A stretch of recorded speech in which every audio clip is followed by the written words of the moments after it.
As you drive across the green fields of southwestern Germany, every turn of the road reveals another rolling hill covered in grapevines, perfectly trimmed and waiting to spring forth with the luscious grapes. Peaked in the distance, you can see the massive gate marking the beginning of the German wine road. Today we're going to the Deutsche Weintor restaurant with gourmet chef Mark Kunkel. The Weintor restaurant is fairly new, at least in European standards, but just like the wine gate, it's where old meets new.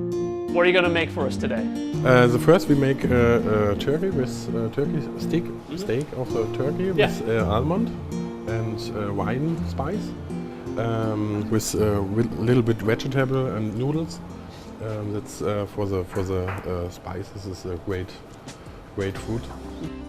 Mark features many traditional German dishes, but adds in modern variations to the classics using spices with wine aromas. You can smell the aroma from the spice from the wine.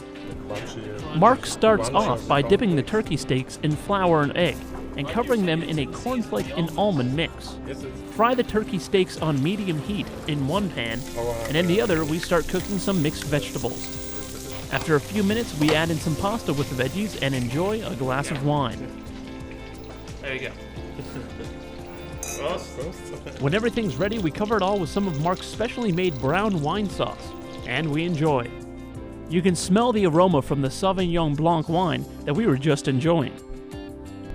There's a lot more to this place than we can fit in 2 minutes, so make sure you go to our website, heidelberg.afneurope.net. Check out the full episode. Until next time, Guten Appetit. With so many young golfers becoming PGA champions, there may be one more name to remember: Hurly Long. At the age of just 16, he already has 15 years experience on the greens, along with several tournament wins under his belt. You got to start early, obviously, so let's start with the World Championships. When I was 7, I finished 9th, shot 72, 73, I think. It was a short course, but that was my first big success, you know.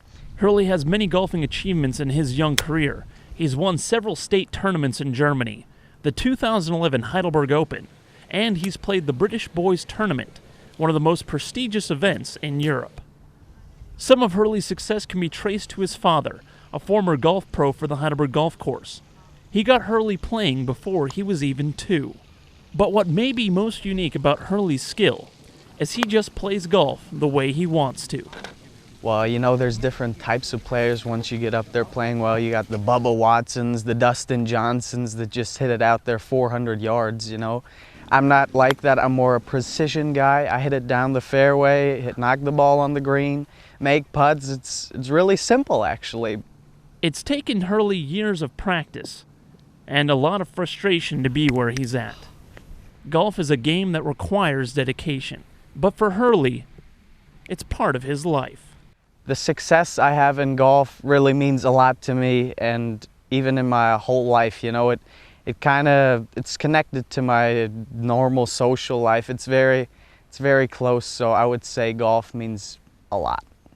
Close to everything. Only my family is more important, I would say. In a few years, Hurly will be moving on to play college-level golf and moving up to the pro level. Maybe one day, we'll be hearing a familiar name at the U.S. Open: Hurly Long. Army Sergeant Joe Labutka, Heidelberg, Germany.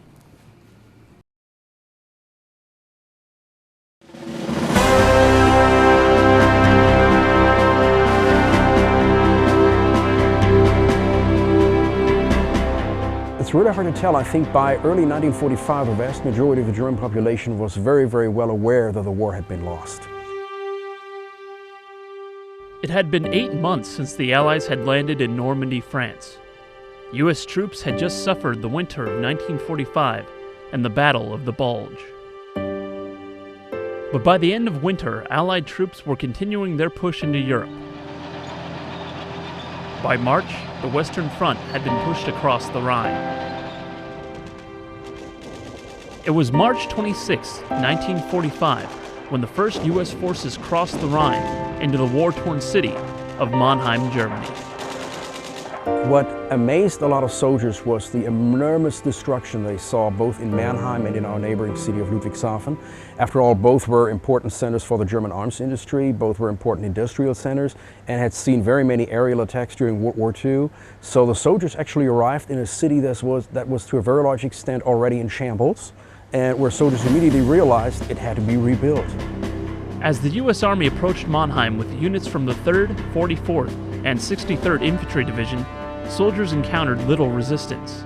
Within a few days, the city was controlled by the Allies, and soon proved to be a vital logistic hub for American forces advancing into Germany. Post-World War II led to the rising tensions between the Soviet Union and the U.S.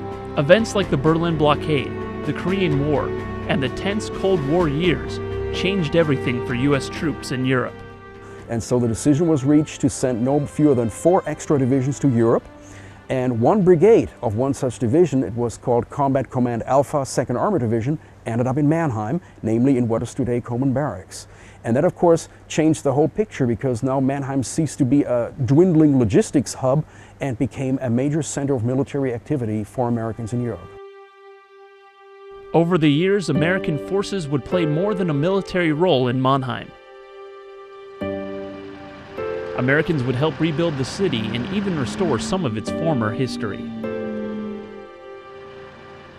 In 1942, the bells of Mannheim's Christ Church were taken and used to expand Germany's army. After the war, 4 of the largest bells cast in Germany were given to the church. The 77th Engineer Battalion volunteered their equipment to transport and install the 6-ton bells in the church tower. I think it's a very American attitude to extend a helping hand even to someone who has just been your enemy. Americans rarely ever come, never ever come as destroyers, they come as builders, as a wise man once said. And I think this was also true for post-war Germany. In fact, Americans immediately became rebuilders of Germany in 1945, helping the city of Mannheim rebuild housing, rebuild the infrastructure, rebuild factories, getting the economy started again. And I think it's part of the American attitude to extend a helping hand and help other people. Americans would continue to help in Reconstruction, influence German democracy, and even impact the very culture of the Rhine-Neckar region.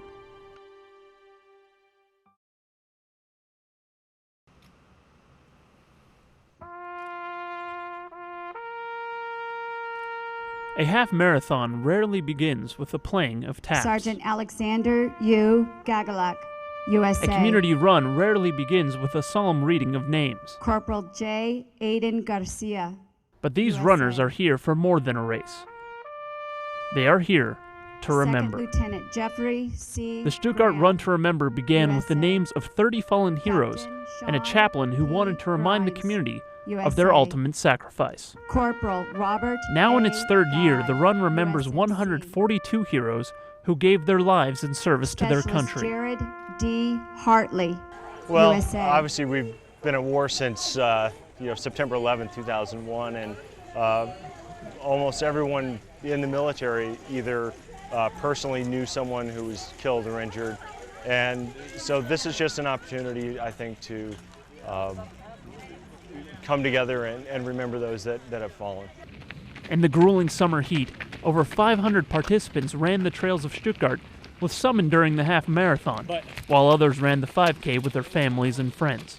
No matter what distance they covered, they were all running for a reason. I like to say that we tend to have short memories, and I don't think it's such a bad thing that we keep reminding each other of what price was paid, what price is continued to be paid. Every year, new names will be submitted in memoriam. Every year, they will remember. Freedom comes at a cost, and we need to remember that, and we need not to ever forget that. Army Sergeant Joe Labutka, Stuttgart, Germany.